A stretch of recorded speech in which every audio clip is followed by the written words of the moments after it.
The deed hit the table between them like a gunshot, and Kate Grady felt the world tilt beneath her boots. She had walked into Timothy Ramsey's office expecting eviction papers. She had steeled herself for the cold, legal language that would strip the last piece of her family's history from her hands and leave her standing in the Arizona dust with nothing but the clothes on her back and the weight of every broken promise her father had ever made. She had not expected this. She had not expected him to push that folded document across the scarred oak desk with fingers that trembled, his jaw set hard as canyon rock, his gray eyes carrying something that looked almost like pain. "What is this?" she asked, and her voice came out steadier than she felt. "It's the deed to the Grady land," Timothy said. "All 460 acres of it, the water rights, the mineral claims, everything." Kate did not touch it. She could not make herself touch it because touching it would make it real, and if it was real, then the entire story she had been telling herself for the past 3 years, the story in which Timothy Ramsey was the villain, the land shark, the cold-eyed businessman who had driven her family into ruin, would have to be reconsidered from the very beginning. And that terrified her more than losing the land ever had. "Why?" she asked. He pushed back from the desk and stood, turning toward the window that overlooked the main street of Redemption, Arizona, where the afternoon sun was hammering the dust into copper light. He was a tall man, lean in the way that hard country made men lean, with dark hair that had started to silver at the temples even though he was only 32. He kept his back to her. "Because it always belonged to you," he said. "It belonged to your mother before your father ever mortgaged it. And it belonged to your grandmother before that. The original survey was filed in your grandmother's name in 1851. Your father had no legal right to mortgage it at all. The bank's claim was fraudulent from the start. I've known for 4 months, and I should have told you the moment I found out." The silence that followed was the loudest thing Kate had ever heard. She had arrived in Redemption 3 weeks ago with a saddlebag full of debts, a letter from an attorney she had never met, and the grim intention of doing whatever it took to save the ranch her mother had died on. She had been 26 years old, road-dusty and bone-tired and burning with the kind of anger that only grows when grief and helplessness are left to ferment together in the dark. She had not been prepared for any of this. She had certainly not been prepared for Timothy Ramsey. To understand how she had arrived at this moment, with his trembling deed on the table and her heart doing things she absolutely refused to acknowledge, she would need to go back to the beginning. Back to the morning she had first ridden into Redemption, when the whole story had been nothing more than a foreclosure notice, and a name she had every reason to hate. The stage from Tucson had dropped her at the edge of town on a Tuesday morning in late September of 1878, when the desert air still carried the lingering heat of a brutal summer, and the cottonwoods along the creek were just beginning to think about turning gold. Redemption was not a large town. It had a main street with a general store, a bank, a saloon, a livery, a small white church, and a scattering of adobe buildings that served various functions. It had a sheriff named Holt who was reputed to be honest, which in Arizona territory in 1878 was rarer than winter rain. It had about 300 permanent residents and twice that many opinions about every subject under the sun. Kate had climbed down from the stage with her bag and her spine straight as a rifle barrel, and had asked the nearest person where she could find the offices of Ramsey Land and Cattle. The nearest person, a cheerful red-headed woman about Kate's age named Dora Finch who ran the millinery shop, had pointed down the street and then given Kate a long, assessing look. "You're not the first woman to come looking for Timothy Ramsey with that expression on her face," Dora had said pleasantly. "What expression is that?" Kate had asked. "The one that says you plan to do some damage before the day is out." Kate had allowed herself a small, grim smile. "I plan to do whatever is necessary." She had not been wrong about that. She had walked into Ramsey's office and announced herself with her full name and her full intention, which was to contest the bank's claim on the land her father had mortgaged without her mother's knowledge or consent 2 years before her mother's death. Her mother, Margaret Grady, had been the one who built that ranch from a raw land grant into something worth having.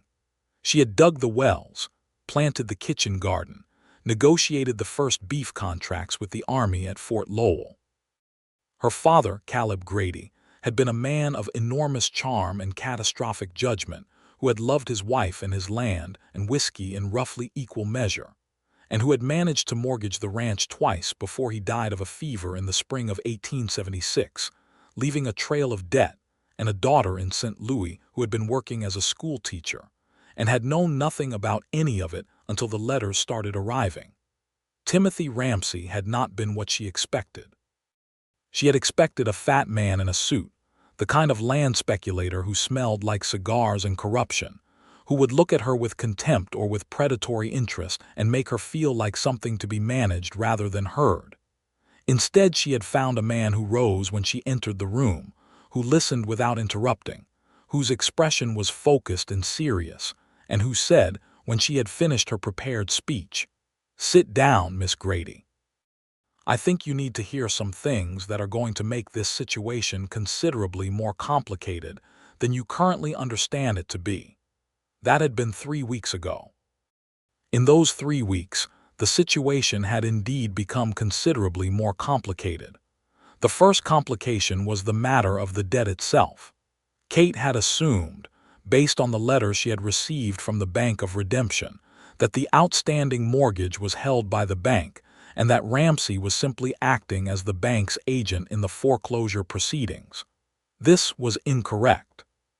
The mortgage had been sold to Ramsey 6 months ago when the bank's president, a man named Silas Odom, had needed to raise capital quickly to cover losses from a bad investment in a silver mine that had turned out to be salted. Ramsey had purchased the mortgage, but he had not initiated foreclosure. He had been sitting on it, investigating something, though at that first meeting he had not been willing to tell her exactly what. "You purchased my family's debt," Kate had said flatly. "What exactly are you investigating?" "The circumstances under which that mortgage was created," he had said. She had not believed him. Of course she had not believed him. He was a land speculator in the Arizona Territory in 1878, which was not exactly the professional context that inspired faith in a person's stated motives. She had gone to see Sheriff Holt, who had told her that Timothy Ramsey was, to the best of his knowledge, a man who operated within the law, though the law out here left considerable room for maneuver. She had gone to see the town's one attorney, a weary man named Prescott, who had advised her that her legal options were limited and expensive. She had gone to see the land itself. That had been the second complication. She had ridden out to the Grady Ranch on a borrowed horse and had found it not abandoned as she had feared, but occupied. Not by squatters. By a woman named Consuela Vargas, who was somewhere in her 60s, with silver-black hair and hands that spoke of decades of hard work, who had been the Grady family's housekeeper since before Kate was born, and who had refused to leave when Caleb Grady's debts had come calling, on the principle that no piece of paper signed by a drunk man could override what was right. Consuela had looked at Kate for a long moment, and then she had opened her arms and said, in the Spanish-accented English she had always used, "You look just like your mother, child. Come inside." Kate had sat at the kitchen table of the house where she had been born and listened to Consuela tell her things about her mother's history with this land that she had not known. Margaret Grady had not come to Arizona with Caleb. She had been here first. Her own mother, a woman named Elena Vasquez, had been one of the original settlers under the provisions of the Mexican land grants that had transferred awkwardly into American territorial law after the Gadsden Purchase in 1853. The land had belonged to Elena, and when Elena died it had passed to Margaret, and Margaret had married Caleb Grady a year later, and somewhere in the legal confusion of the transition from Mexican to American land law, the original ownership had been obscured. "Your mother knew," Consuela said. "She always knew. She kept the papers. She kept them here. She had produced a tin box from beneath a loose floorboard in the back bedroom, and in that tin box were documents that Kate could not entirely read, because some of them were in Spanish, but which Consuela translated with quiet certainty. An original land grant from 1848, a notarized deed of inheritance from 1852, letters from Margaret to a land attorney in Santa Fe that suggested she had been trying, in the years before her death, to establish the clear title she knew should exist. Kate had sat with those papers and felt the world rearrange itself around her. She had gone back to Timothy Ramsey's office that same evening and shown him what she had found. His reaction had not been what she expected. He had looked at the documents with an expression of careful control that barely concealed something sharper underneath, something that looked like anger, though she could not tell if it was directed at her or at the situation or at someone else entirely. He had asked her permission to take the documents to a land attorney in Tucson for verification. She had refused permission, not because she didn't think it was necessary, but because she wasn't ready to trust him with the only evidence she had. "Then I'll need to find copies," he had said. "The Territorial Land Office in Prescott should have records of the original grant." "Why are you doing this?" she had demanded. He had looked at her then with those gray eyes that gave very little away and had said, "Because if what you're saying is correct, then a fraud was committed against your family, and I am in possession of a fraudulent debt. That is not a position I intend to maintain." She had wanted to believe him. That had been the most dangerous thing of all, right from the start. She had wanted to believe him, and she had not been able to afford to let herself. She had spent the next 2 weeks in a state of productive hostility that she later recognized as the most peculiar courtship she had ever experienced, though she would never have used that word for it at the time. They had worked together, in the awkward and combative way of two people who don't yet trust each other, but who need the same thing, trading information across the desk in his office, riding out to the land together, so he could assess the boundary markers against the original grant documents, arguing about legal interpretations in ways that somehow kept turning personal.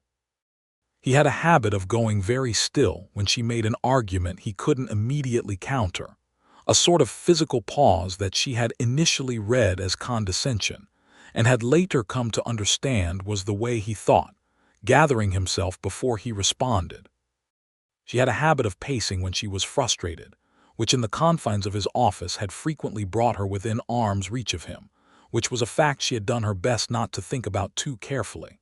On the third day of working together, she had asked him directly about his own history, because she had realized she knew nothing about him except his name and his profession. He had given her the abbreviated version with the studied casualness of someone who had practiced it. Born in Tennessee. Came west after the war. Had worked as a surveyor for the Army, then as a land agent, then had started his own operation in Redemption 7 years ago. He had a sister in Memphis he corresponded with and a horse named Colonel that he was too attached to. Why Redemption? She had asked, meaning the town. He had smiled, which was the first time she had seen him smile, and it had done something to the geography of his face that she had found deeply inconvenient. It seemed like the right kind of name, he had said. For what? He had not answered that directly, which was another habit she had come to recognize.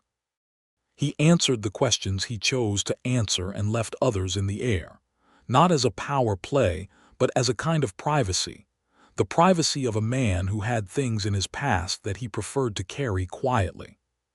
She had respected it because she understood it. She had her own quiet things. On the 6th day, they had ridden out to the land together in the early morning, before the heat built, and she had shown him the spring that fed the creek on the eastern boundary, the one her mother had described in her letters as the heart of the property's value. It surfaced from a limestone shelf and ran clear and cold even in August, a miracle in the desert, and the cottonwoods along its banks were enormous and old, their roots drinking deep from something ancient and reliable. She had told him, standing there in the shadow of those trees with the water sound around them, about her mother, about what Margaret Grady had built, about the kitchen garden that Consuela still maintained, the bee boxes that still produced honey, the cattle that were scattered and reduced but not gone, tended by old Hector, Consuela's husband, who had also refused to leave. Timothy had listened without saying anything, which she had needed more than she knew. She deserved better than what happened, Kate had said finally. Yes, he had said. She did. He had not tried to make it better with words, which was the right choice, and something about his rightness in that moment had shifted something in her chest that she had been trying to keep locked since she arrived. On the 9th day, the situation had become actively dangerous. She had been walking back from Consuela's through the edge of town in the late afternoon when a man she didn't know had stepped out of the alley beside the livery and told her, with the flat certainty of someone delivering a message rather than making a threat, that she ought to get on the next stage east and leave the land question alone. He was large and he had a gun and he smelled like someone else's money, which was the specific smell of hired menace rather than personal conviction. She had said, with a steadiness she was proud of, that she had no intention of leaving, and he had looked at her with something between admiration and regret and had said, "That's unfortunate, miss." She had reported this to Sheriff Holt, who had taken it seriously, and she had also reported it to Timothy, whose reaction had alarmed her because it had not been calm. He had gone very still in the specific way that was not his thinking stillness but something colder and more controlled, and he had asked her to describe the man in precise detail, and when she had finished he had asked her, with careful neutrality, whether the man had mentioned any names. "He didn't," she said. "But you know who sent him." It was not a question. He met her eyes and confirmed it with the slightest forward movement of his head. "Tell me," she said. He had told her then about Silas Odom. Odom was the former president of the Bank of Redemption, the man who had created the fraudulent mortgage in the first place. When Ramsey had bought the debt, he had done so without knowing the full extent of its fraudulent origins. But in the weeks since Kate's arrival and his own investigation, he had uncovered something larger and darker. Odom had not simply exploited the confusion in the Grady land title. He had actively suppressed the original grant documentation, paying a territorial records clerk to misfiled key documents in Prescott. He had done the same thing to at least 3 other families in the region, all of them with Spanish land grant origins, all of them now sitting on land that was clouded in title and therefore vulnerable. Odom had been systematically building a hidden portfolio of fraudulent claims, intending to cash out when the railroad came through, which it was expected to do within 3 years, and which would make every acre of that canyon country worth 10 times its current value. "He's not just after my land," Kate had said slowly. "No. Your situation just happens to be the one that's clearest legally because your mother kept better records than anyone else. And you've been sitting on this information because you needed enough evidence to take to a federal court." "Yes," she had looked at him across the desk, "and the man in the alley is because Odom knows you're close to having it. That would be my assessment." "I am not a tool in your legal strategy, Mr. Ramsey," she had said, and there had been heat in it but not entirely the heat of anger. "No," he had agreed. "You are not. You are the rightful owner of that land, and I am sorry that my investigation put you in the path of that conversation in the alley." She had gone home that night to the room she was renting from Dora Finch, and had lain awake for a long time thinking about a man who was sorry in a way that seemed, against all the evidence of her experience, to be genuine. The danger had escalated 4 days later. Someone had set fire to the small outbuilding behind Consuela's house, the one where Hector stored his tools. It had been a warning, deliberately set when Hector was not inside it, but a warning delivered in the language of real destruction. The message was clear: leave or the house would be next. Kate had ridden out at dawn and stood in the burned wreckage and felt the cold, clean resolution of a decision made past the point of fear. She had gone to Timothy's office and told him that she was not leaving, that she intended to be a more active participant in whatever legal action he was building, and that she needed him to be completely transparent with her about every piece of evidence he had gathered.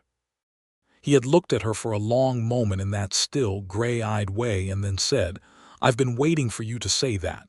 You could have asked." "I could have," he agreed, "but you needed to arrive at it yourself." She had wanted to argue with that, but it was true, and they both knew it. So she had sat down and they had worked through the entire case together for the first time. And it had taken 6 hours and 2 pots of coffee from the diner next door. And somewhere in the middle of the 4th hour, Kate had understood that what she felt for this man was not the manageable friction of working proximity. It was something considerably more alarming and significantly less easy to dismiss. She had not said anything about it, neither had he. But the quality of the silence between them had changed, become something that had weight and warmth in it, and when their hands had briefly touched reaching for the same document, neither of them had pulled away immediately. Sheriff Holt had moved on Odom 2 days later, armed with the case that Timothy had assembled and supported by a federal land agent who had ridden in from Tucson. Odom had been taken into custody without incident, which was almost disappointing in its quietness. There was no dramatic confrontation.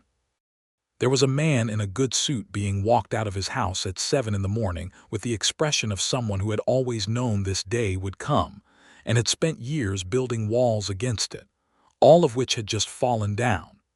2 of Odom's hired men, including the one from the alley, had cleared out of the territory overnight, which Holt said was standard behavior for that sort of person. The others would be found in time. Kate had learned all of this from Timothy, who had come to tell her himself rather than letting her hear it from the town gossip. He had found her at the ranch, in the kitchen with Consuela, and had delivered the news with a quietness that was different from his usual containment. It was the quietness of relief. Consuela had immediately produced a bottle of brandy that had been keeping the space under the kitchen floorboards warm since Margaret Grady's time, and had poured 3 glasses, and had toasted Margaret's memory with a directness that had made Kate's eyes sting. Timothy had raised his glass to Margaret Grady's memory with what looked, to Kate's increasingly attentive observation, like genuine respect. After Consuela had tactfully decided that the kitchen needed her attention in the farthest possible corner of it, a domestic fiction so transparent it was almost charming, Kate and Timothy had stood at the kitchen window looking out at the land in the late afternoon light, and the conversation had gone quiet in a different way, the way of 2 people standing at the edge of something they haven't yet named. What happens now? She had asked, meaning legally, meaning practically, meaning to stay within the safe territory of the matter at hand. The territorial court will need to hear the case formally, he had said. It could take some months, but the outcome should be clear. Your title will be established, and your mortgage is worthless. A fraudulent debt has no standing. I'll be filing to have it canceled. She had turned to look at him then because something in his voice had made her need to see his face. You're going to lose money, she said. You paid for that mortgage. I paid for a fraudulent instrument, he said. The only ethical thing to do is cancel it. Most people's ethics don't require them to take a financial loss. I'm not most people, he said, and it was not arrogance. It was just a fact, stated plainly, and it was one of the most devastatingly attractive things she had ever heard. She had looked away before she did something she wasn't ready for. That had been 3 days ago. 3 days in which she had been thoroughly dishonest with herself about the state of her feelings, in which she had avoided being alone with him in any situation that might require honesty, and in which she had, at 2 in the morning on 2 consecutive nights, sat up in her rented room at Dora's house and conducted extended internal arguments with herself about the wisdom of falling in love with a man whose name had been synonymous with her family's trouble for 3 years. The arguments had not been resolved when she had received, that morning, a note delivered to Dora's door asking her to come to his office at her convenience. She had gone, braced for legal formalities and court schedules. She had not been braced for this. The deed on the table between them, his back to the window, the words hanging in the air. It always belonged to you. She picked it up. Her hands were steadier than she felt. The paper was thick and official, prepared by a real attorney, signed and stamped. It was not a draft or a gesture. It was a completed legal instrument transferring all claim and title to Catherine Margaret Grady. "The court case," she said. "This is separate from the court case. This is my personal relinquishment of any claim I hold through the mortgage. The court case establishes your title against Odom's fraud and the bank's original error. This makes certain that there is no gap, no period of legal limbo between now and the court's decision, during which anything could go wrong." She set the deed down carefully. "You thought of everything." "I tried to." She walked around the desk. He heard her coming because his shoulders changed. A subtle shift. And when she stopped beside him at the window, he turned to face her, and the distance between them was considerably less than any of their previous conversations had required. "Why does it matter to you?" she asked. "The truth of it, not the legal reasoning. Why did you do all of this?" The gray eyes were level and unguarded in a way she had not seen before, the walls of professional composure absent, replaced by something that was just him, just Timothy, unmediated and serious and present. "Because I recognized what your mother built," he said, "and what you stood to lose through no fault of your own. And because somewhere in the middle of the past 3 weeks, I stopped being able to pretend that my interest in the situation was purely professional." The silence was enormous and warm. "I've been arguing with myself," Kate said. "So have I. My arguments haven't been winning. Neither have mine." She looked at him for a long moment, cataloging the geography of his face with the attention she usually reserved for things she intended to know for a long time.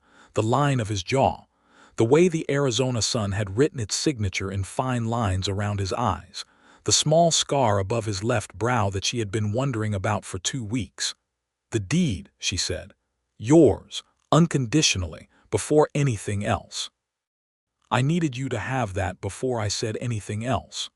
And there it was, the thing that broke through the last of her careful, necessary, exhausting defenses. Not the deed itself, though the deed was extraordinary, but the sequence of it, the insistence that she be standing on her own ground, holding her own title, free of any obligation or entanglement, before he gave her any reason to have feelings about him that might complicate her freedom. The deliberateness of it, the respect in it. She put her hand against his face, her palm against the jaw she had been cataloging, and felt him go still in the way that was not the professional pause, but the much more vulnerable pause of a man who had not been touched gently in a long time. "Timothy," she said, quietly, like a decision. He covered her hand with his, holding it against his cheek, and looked at her with eyes that were not guarded at all anymore. "Kate," he said, "same quality, same weight." He kissed her in the dusty afternoon light of his office, with the deed on the table behind them and the main street of redemption going about its business outside the window. And it was the kind of kiss that has a before and after to it, the kind that changes the geography of everything that has come before and everything that might come after. When they separated, she kept her hand where it was and looked at him with the directness that had always been her most characteristic feature. "I have not decided how I feel about the fact that I am in love with you," she said. "I want you to know that the jury is still out on whether this is sensible." "That's entirely fair," he said, and he was smiling, really smiling, the full version of it, and it was worse than the partial version in every possible way in terms of her ability to maintain any reasonable stance on sensibleness.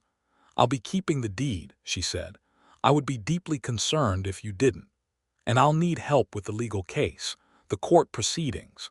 I'll be there for every one of them." And she said, and then stopped, because the third thing she needed was something she was not yet ready to put into complete sentences.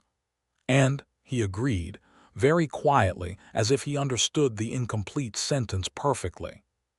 She went back to Consuela that afternoon carrying the deed in her saddlebag and a revolution in her chest, and Consuela took one look at her face and said, in the tone of someone who has seen a great deal of the world, "Ah, so that happened." "Nothing has happened," Kate said. "I mean, something has happened, but I haven't decided how to classify it yet." "Your mother fell in love with your father on the day she met him," Consuela said, "and spent 20 years being right about him and wrong about him in roughly equal measure, and never regretted it for a single moment, even at the end. Love is not something you classify, child. It is something you decide." Kate sat with that for a long time. The court proceedings in the weeks that followed were exactly as complicated as Timothy had predicted and exactly as resolved as he had believed they would be. The case attracted the attention of several newspapers in Tucson and Phoenix, not because it was the most dramatic case of land fraud the territory had seen, but because the documentation was so complete and the original wrongs so clear. Odom's systematic manipulation of territorial land records was laid out in meticulous detail, and Kate found herself not just as a beneficiary of the proceeding, but as a witness, called to testify about the documents she and Consuela had found in the tin box, about her mother's history with the land, about the original grant and the chain of inheritance. She was good on the witness stand in ways that surprised the prosecuting attorney and seemed to satisfy something in the judge. She was direct, and she knew the history thoroughly, and she did not allow herself to be flustered by Odom's defense counsel, who was competent if not inspired, and who attempted twice to suggest that the validity of the original Mexican land grant was itself uncertain. The Gadsden Purchase guaranteed the property rights of all Mexican land grant holders, Kate had said, with a clarity that had sent the courtroom very quiet. The United States government made that promise. Either that promise meant something or it did not. We are here to find out which. The judge had sustained the point. Timothy was in the courtroom every day, seated in the gallery with a folder of his own documents that the attorneys periodically needed. And when their eyes met across the room, Kate felt the peculiar warm steadiness of a person who is watching someone they trust, which was still new enough to be remarkable to her. In the evenings, after the court sessions, they had taken to walking along the creek road that led toward the edge of town, in the blue hour before dark when the desert went soft and the first stars appeared and the air finally released the day's heat. It had become a habit without either of them formally proposing it, the kind of thing that simply happened between two people who found that their company was preferable to the alternative. He told her about Tennessee, about the war, about the surveying work that had brought him west, and the slow process by which the West had become not just where he lived but who he was. He told it without drama, with the measured honesty of someone who has made his peace with his own history without pretending it was other than it was. She told him about St. Louis, about the school-teaching years, about the loneliness of building a life in a city that had never entirely felt like hers, about the complicated grief of receiving the letters about her father's debts from the distance of a life she had been constructing around the absence of everything she'd left behind. "You built something there," he said, about the St. Louis years. "I built a structure," she said. "It wasn't the same thing." He understood that distinction precisely, which should not have surprised her as much as it did.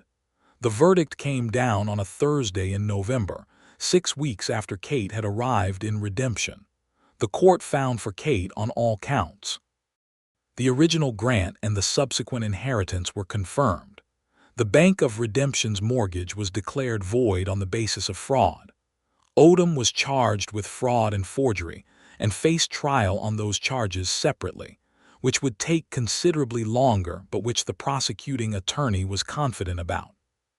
Kate stood outside the courthouse in the November sun and held the court order and felt something settle in her chest that had been unsettled since the day the first letter about her father's debts had arrived at her schoolroom door in St. Louis. Timothy was beside her, close enough that their shoulders were nearly touching, and she turned to look at him and said, "It's done." "It's done," he agreed. She handed him the court order, not for any legal reason, just to have her hands free, and then she stood up on her toes and kissed him right there on the courthouse steps in front of the entirety of Redemption, Arizona, which produced a small but enthusiastic round of applause from Dora Finch, who had been waiting outside with the specific patience of a woman who had placed a private bet on this outcome. They were properly courting by the time the Grady Ranch was formally re-established as Grady Land, which happened with considerably less legal ceremony than either the deed transfer or the court order, but with considerably more personal significance.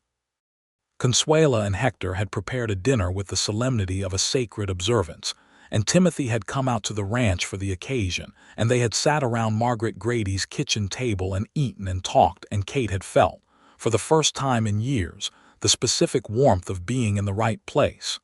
There was still a great deal of work to do. The ranch had suffered from the years of uncertainty. The cattle herd needed rebuilding. The fences needed work. The outbuilding Odom's men had burned needed replacing, and Kate had decided to make it larger and more useful than the original. She was keeping an account of everything she needed, making lists in the methodical way she had learned as a teacher, and Timothy had looked at one of these lists one afternoon and said, very carefully, "You're planning to stay." "Of course I'm planning to stay," she had said. "This is my land." "I know," he had said. "I just wanted to be clear about what staying meant." She had looked up from her list. He was watching her with that careful attention that had always made her feel seen rather than examined, and she had understood that they had arrived at one of those conversations that is actually about something larger than its surface. "It means I'm staying," she said, "in Redemption. On this land," a pause and then the directness that was her hallmark, "near you. That is the best news I have received since September," he said. She smiled at him over her list. "You are remarkably composed for a man receiving good news." "I'm celebrating internally," he said, "very intensely." She laughed, which was something she had been doing more of since September, and he looked at her laughing with an expression that he didn't bother to conceal, which was the expression of a man who was entirely certain about his feelings and was no longer interested in managing anyone's perceptions about them. The winter came early and gentle that year, at least by Arizona standards, which meant merely cold rather than brutal. Kate threw herself into the ranch work with the energy of someone reclaiming something, and the intelligence of someone who had planned it carefully. She hired 2 hands, brothers named Martinez from a family that had been in the territory since the Spanish land grant era, and who knew this country the way Kate was learning to know it. She consulted with Hector about the cattle, about the water management, about the seasonal patterns of this particular piece of land. She wrote to her mother's old beef contacts at Fort Lowell and discovered that the appetite for quality cattle had not diminished. Timothy came out on weekends, and on some evenings, and gradually more frequently, fitting naturally into the rhythm of the place in a way that both Consuela and Hector observed with the placid satisfaction of people watching something they had seen coming from the beginning. He was useful in practical ways, with his surveyor's knowledge and his years in the territory, and he was careful to contribute without overstepping, aware that this was her land and her project, and that his role was support, not management. She appreciated that more than she told him, though perhaps he knew anyway, because he was perceptive in ways she had come to rely on. In January, on a clear cold afternoon when the desert had the crystalline quality that only winter could bring, he had asked her to walk with him to the limestone spring on the eastern boundary, the one she had shown him in the early weeks of their acquaintance. They had stood by the water which ran unchanged and certain regardless of season, and he had been quiet for a while in the thinking way and then had said her name. "Kate." "Yes, I would like to ask you something. I've been working up to it for several weeks, and I think if I wait any longer I will lose my nerve, which I would find embarrassing." She had faced him fully, her hands in her coat pockets, the cold air bright between them. "Ask." He had looked at her with the fully unguarded face that she had come to know as the face of Timothy when he was not managing himself at all, just being, just present. "Would you marry me?" She had known the question was coming. She had known it for weeks, in the way you know a season is changing before the specific day it turns. She had thought about her answer in the 2 in the morning way, in the honest internal reckoning that had replaced the defensive self-arguments of October. She had reached her answer clearly and some time ago. "Yes," she said, without reservation. He had crossed the space between them and put both hands on her face with a care that was almost reverential and kissed her with the thoroughness of a man making a promise. And the spring ran on around them, clear and cold, and completely indifferent to human emotion in the way that water is, ancient and reliable and present regardless. They were married in Redemption's small white church on a Saturday in February 1879, which made them a winter wedding, which Dora Finch said was romantic and Consuela said was practical because the weather was cool enough for the dress to be comfortable. The dress was not elaborate because Kate was not an elaborate woman, but it was good wool in a deep blue that Dora had helped her select, and that made her look, in the assessment of everyone present, exactly like herself rather than like a costume. Timothy wore his best suit and looked at his bride coming down the church aisle with an expression that had made even Sheriff Holt clear his throat discreetly and look at the ceiling. The ceremony was conducted by a circuit pastor who came through Redemption every few weeks and who had the slightly distracted air of a man performing his 7th wedding of the month, but who nevertheless said the words with meaning. And Kate and Timothy said their promises to each other with the directness and specificity that characterized everything they did, and Consuela wept in a contained and dignified way throughout, and Hector patted her hand. The celebration afterward was in the church hall, which was small but warm, and included the Martinez brothers and their family, and Dora and her husband, and Sheriff Holt, and Prescott the attorney, and various townspeople who had followed the story of the Grady land with interest and felt invested in its resolution.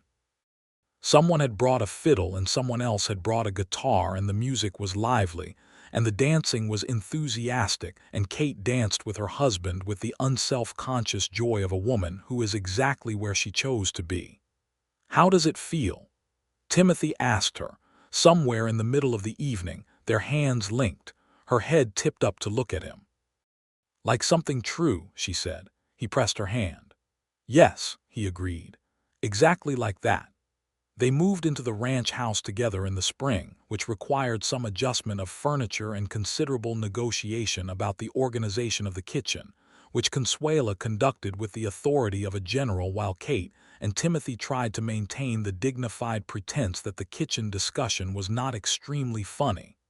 The spring brought work and it brought growth, literal and otherwise. Kate's cattle contracts with Fort Lowell were confirmed, and she had begun the careful process of rebuilding the herd, learning what she didn't know from Hector and the Martinez brothers, and from Timothy's knowledge of the territorial market, fitting these pieces together with the methodical determination she had always applied to everything that mattered to her. The land itself responded to attention in the way that good land does, as if it had been waiting. The kitchen garden, always Consuela's domain, expanded and produced abundantly. The fences were repaired and extended.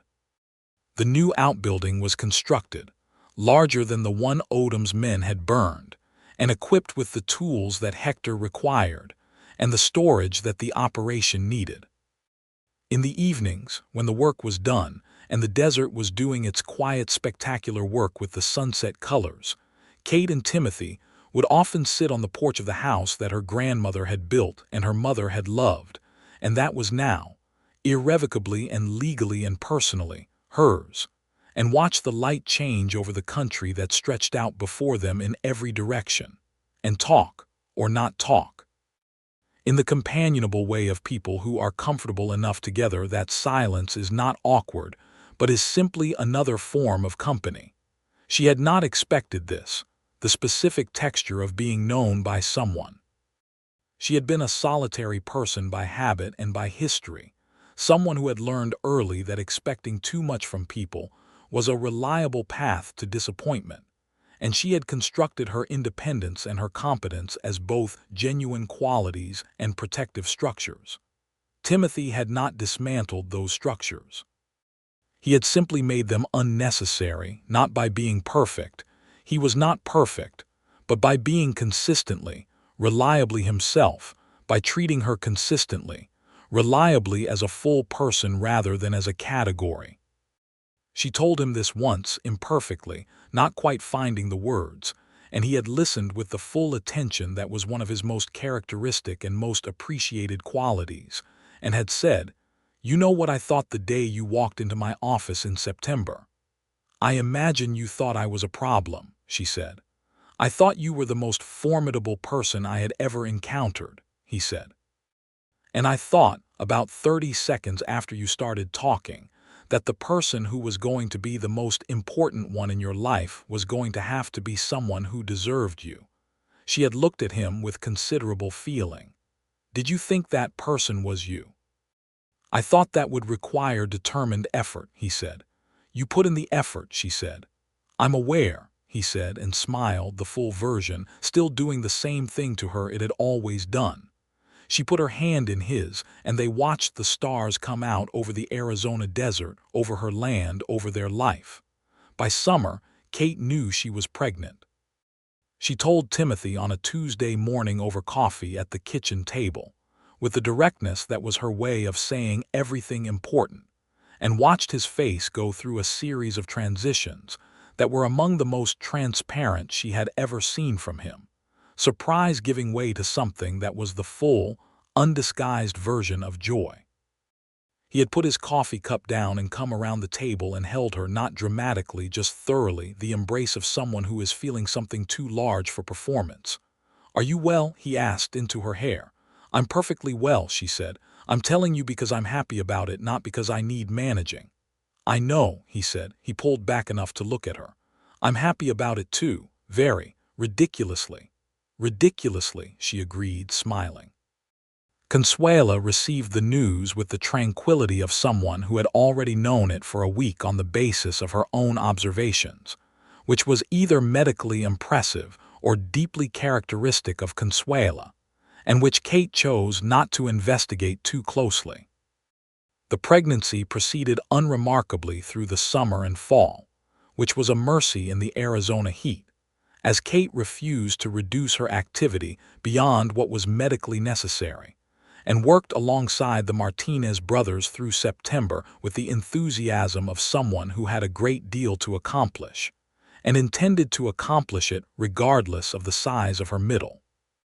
Timothy, who did not hover because he understood that hovering was not what Kate needed, had nevertheless arranged for the doctor in Tucson to make a visit to Redemption specifically to consult with Kate, and had done so without mentioning it until the doctor was already there, which Kate had pointed out was both considerate and slightly underhanded, and which he had acknowledged with equanimity. Their son was born on a November night in 1879, in the house that Margaret Grady had built, in the room where Consuela had kept vigil over Margaret's own death, which gave the moment a weight and a continuity that Kate felt completely, and that she and Timothy acknowledged to each other in the small, quiet space after the birth, when the midwife and Consuela had attended to everything that needed attending to, and they were alone with their child for the first time. "He looks like you," Timothy said. He was sitting on the edge of the bed, and Kate had the baby against her chest, and both of them were looking at their son with the rapt disbelief of new parents confronted with the fact that they have produced an actual person. "He has your nose," Kate said. "He has your chin." "God help him," Kate said. "He'll never back down from anything." Timothy put his hand very gently on the baby's head and looked at Kate over it, and the expression on his face was the most completely unguarded she had ever seen, which was saying something after a year of watching his defenses dissolve. They named him James Caleb Ramsey, James for Timothy's father, who had been a good man, and Caleb for Kate's, because whatever his failures he had been her father, and she was not prepared to erase him entirely, only to understand him accurately. Consuela cried again, dignified and contained, and Hector made a toast with the good brandy, and the Martinez brothers had a celebration in the bunkhouse that went on until the small hours and produced enthusiastic if imprecise singing. The first year of James's life was the kind of year that is too full to summarize simply, because it contained everything at once. The ordinary profound work of raising a child, the continuing development of the ranch into a genuinely productive operation, the resolution of the remaining legal threads from Odom's fraud case, and the daily accumulating weight of a marriage that was working, that was genuinely working, in all the small ways that add up to something large. Odom was convicted in territorial court that spring on all charges. He received a prison sentence that was substantial and, in Kate's assessment, appropriate, though she had not attended the verdict hearing because she had more important things to be doing on her own land than watching the conclusion of a chapter she had already closed in her own heart. Timothy had attended as a witness and had come home that evening to find Kate in the kitchen garden with James on a blanket in the shade and Consuela shelling beans, and had stood in the gate of the garden looking at this arrangement with an expression of profound contentment. "It's done," Kate said, looking up. "It's done," he confirmed. "Good," she said. "Come hold your son while I finish this row." He came and held his son and watched his wife work in the garden her grandmother had planted, on the land her mother had built, and felt the specific gratitude of a man who had arrived somewhere he had not known he was looking for. The territorial case against the other families defrauded by Odom's scheme took another year to fully resolve, and several of those families were able to reclaim their land in proceedings similar to Kate's, and Kate testified on behalf of 2 of them, with the precision and conviction she had demonstrated in her own case, because she understood that the injustice had not been singular, and that her resolution was not complete while others were still waiting for theirs. Timothy had watched her testify the second time, for a family named Flores whose grant dated back to 1847, and had understood something about the character of the woman he had married that he had only partially understood before, which was that her sense of right was not limited to her own situation, but was genuinely principled, genuinely extended, genuinely committed to the thing itself, rather than merely to the personal benefit. He had told her that evening, in the words available to a man who was not given to speeches, and she had looked at him with the look that was still capable of doing something to his chest after a year and more of marriage. "Don't make me a saint," she had said. "I'm not patient and I hold grudges longer than I should, and I am deeply bad at asking for help." "I know," he had said. "I love all of those things about you too." She had thrown a kitchen towel at him, which he had caught, and which he counted as an affectionate gesture. James turned 2 in November 1881, walking and talking and characterized by a persistence in pursuing whatever he wanted that Consuela said was entirely his mother, and that his mother said was entirely his father. He was a brown-eyed, serious child with occasional unexpected bouts of absolute hilarity, and he had every adult in the Grady ranch completely arranged to his preferences, which Timothy pointed out with amusement and Kate refused to confirm. Kate discovered, that same November, that James would have company by the following summer. She told Timothy in the same direct way as the first time, at the kitchen table over coffee, and he had the same response, or nearly, modified by experience into a shorter path to the undisguised joy. "Twice now," he said. "Is that your observation or a concern?" "My deep appreciation," he said, and she laughed. Their daughter was born in June 1882, in the same room, attended by the same midwife, with the same Consuela and the same slightly thunderstruck Timothy, and was named Elena Margaret Ramsey. Elena for the great-grandmother whose land grant had started it all, Margaret for the grandmother who had kept the papers in a tin box under the floor and fought quietly for what was right for 20 years. James presented with his sister the morning after her arrival, had studied her with the gravity of a 2-year-old confronting something entirely new and had pronounced, after a considered pause, that she was small. This was objectively correct. Consuela had applauded the assessment. Timothy had managed to keep a straight face for approximately 4 seconds. Kate had looked at her daughter and her son and her husband in the morning light of her mother's house, and had felt the world, complicated and imperfect and occasionally brutal as it was, to be, in this specific moment, and in all the ways that were accumulating into something she would always consider the architecture of her real life, exactly right. The ranch continued to grow.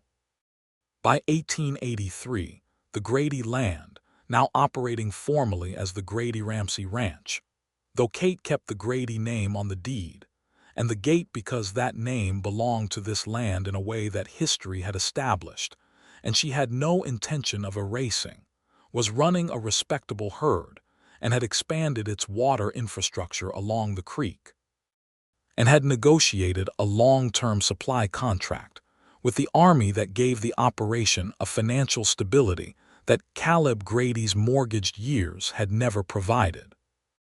Timothy's land business continued from his office in Redemption, though he had shifted its focus considerably since the Odom case, concentrating on legitimate land title work and survey consulting rather than debt acquisition, a change that reduced his income and increased his satisfaction in roughly equal measure. They were known in Redemption as a particular kind of couple, not the romantic drama kind that towns remembered for spectacle, but the quietly solid kind that towns built themselves around, the kind that people came to with problems because both of them were known to listen carefully and think clearly and care about getting things right. Kate had become, somewhat accidentally, an advocate for other families in the territory navigating the thicket of Spanish grant law and American territorial confusion, not as a lawyer but as someone who had done it and kept detailed records and was willing to share what she knew. Timothy had watched this happen and had felt the specific pleasure of seeing a person become fully themselves, which was one of the best things available to a person who loved someone. On a September evening in 1883, exactly 5 years after Kate had arrived in Redemption on the stage from Tucson with a saddlebag of debts and a resolution to fight, she and Timothy sat on the porch of the house her grandmother had built and watched the sunset paint the desert in colors that no one had ever adequately described in words. James was inside with Consuela, being theoretically put to bed and actually conducting extended negotiations about it.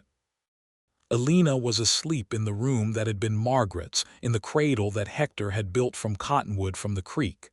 5 years, Timothy said. From the day I arrived in town, Kate confirmed. I counted. What were you thinking on the stage? He asked, coming in. She considered this honestly. I was thinking about your name, she said. I had spent 3 years hating that name, Ramsey, the man who held my family's debt. I had constructed you very thoroughly. And when you walked in, I was furious that you were not who I'd constructed. A pause. And then more furious, a week later, that I had stopped being furious at you and replaced it with something considerably less useful to my situation. Considerably less useful, he said. You know what I mean. I do.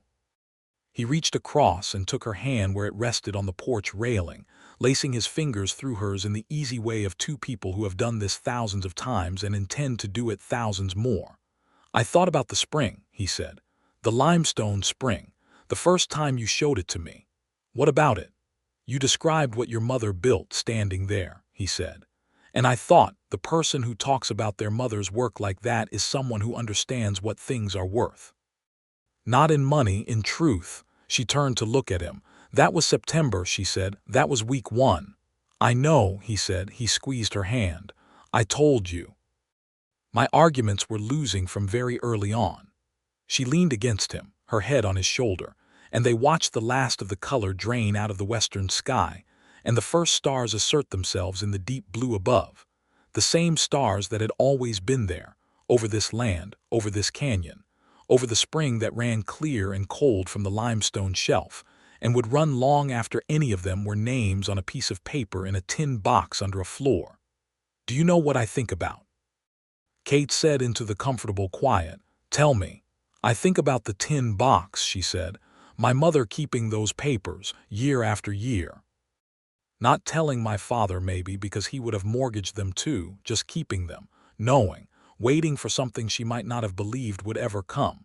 "She knew you would come," Timothy said. "She died before I got here. She still knew." He said it with the quiet certainty of someone who has thought about this. "She raised you, Kate. She raised someone who would come back and fight for it.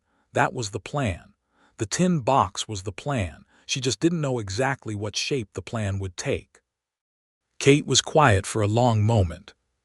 She was thinking about her mother, the way she had been thinking about her mother for 5 years, with the incomplete knowledge of a daughter who had not been present for the last chapter, but who was learning more about the full story all the time.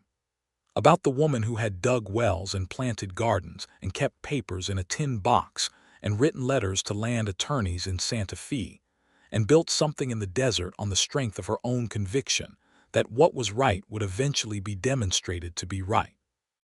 "She would have liked you," Kate said. "I hope so." "She liked people who were honest," Kate said, "even when it cost them something, especially then." He turned his head and pressed his lips to her hair, a gesture she had stopped noticing consciously, because it had become part of the climate of her daily life, as reliable as the morning light and as welcome. James's voice emerged from inside the house at a pitch that suggested the bedtime negotiations had reached an impasse, and Consuela's voice responded with the particular calm authority that had been settling negotiations in that house for 40 years, and there was a brief silence followed by the sounds of a small boy accepting the inevitable. "He's going to be trouble," Kate said. "He's going to be remarkable," Timothy said.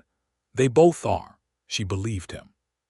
She believed him about this as she had come to believe him about most things, not because he was infallible but because his assessment of what mattered was calibrated to the same frequency as hers, had always been, from the first days of their combative working proximity, when she had recognized his honesty under the professional composure before she had been willing to acknowledge what that recognition meant. Inside, Consuela had won the bedtime debate, and the house settled into the quiet of children sleeping and adults at ease, and the desert night doing its slow, cool work around the walls. Kate and Timothy stayed on the porch until the stars were thick overhead, and the coyotes had started their distant conversation in the canyon, and then they went inside together, into the house built by Alina Vasquez, and loved by Margaret Grady and won by Kate and lit now by the ordinary extraordinary presence of a family that had come into being through a deed on a table and the words that had accompanied it.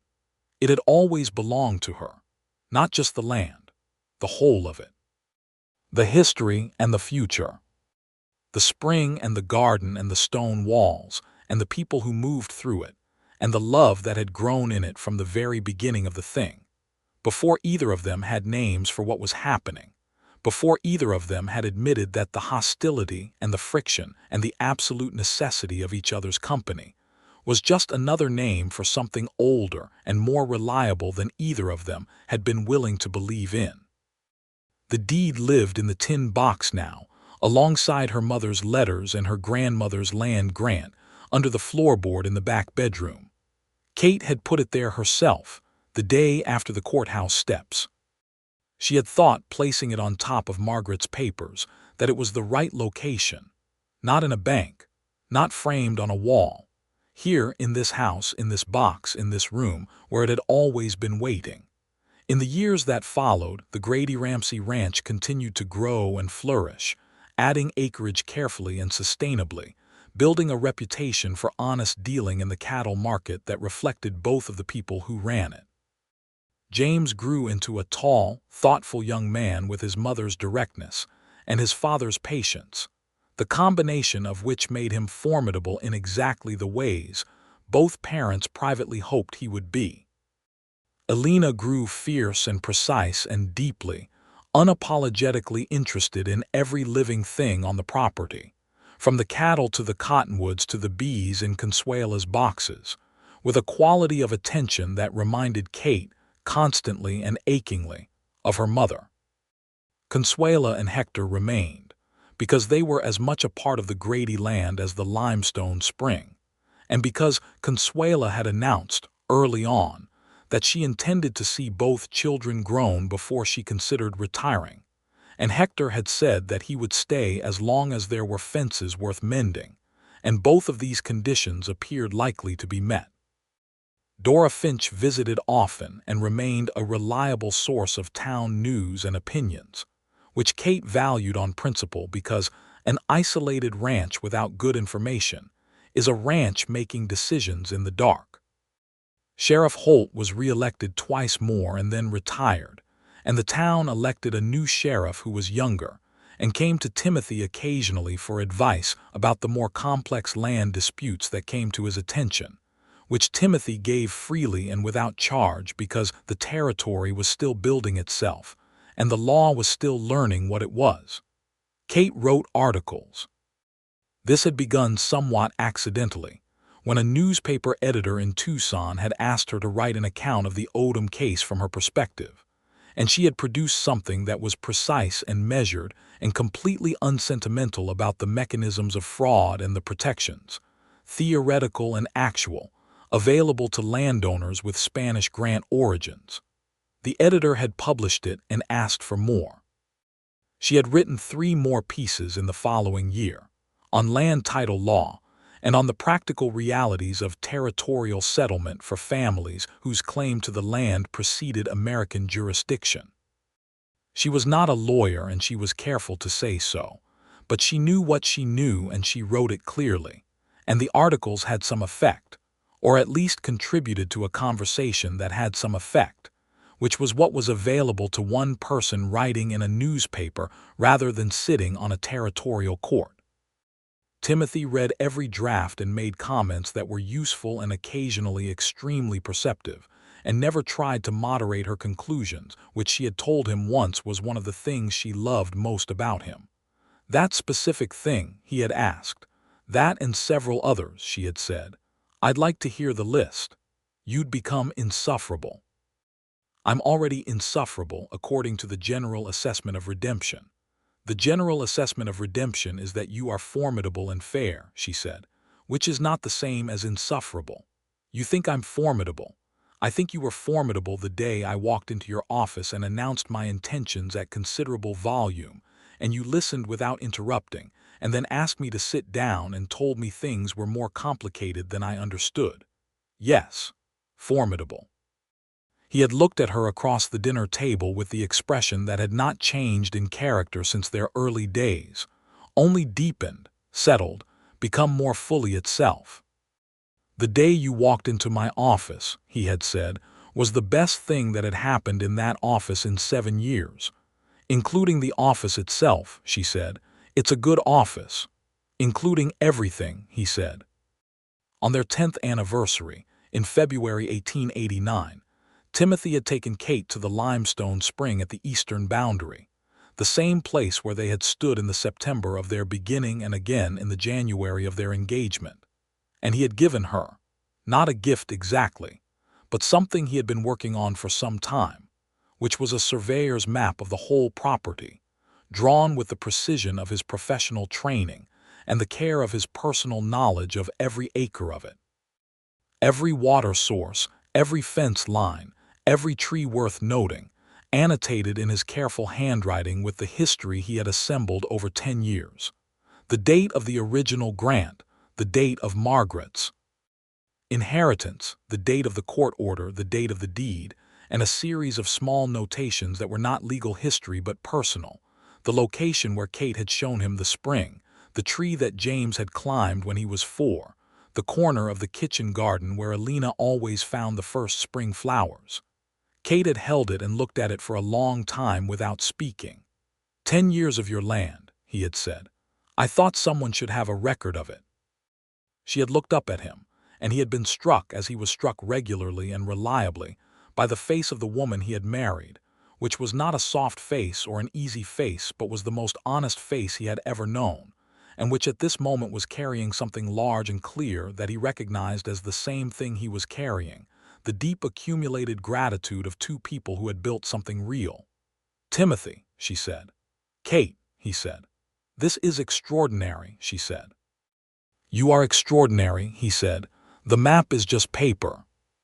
She had kissed him at the spring, as she had kissed him at the courthouse steps 10 years before, with the directness that was her characteristic mode and the warmth that had always been underneath the directness, available to those who were patient enough and honest enough to deserve it.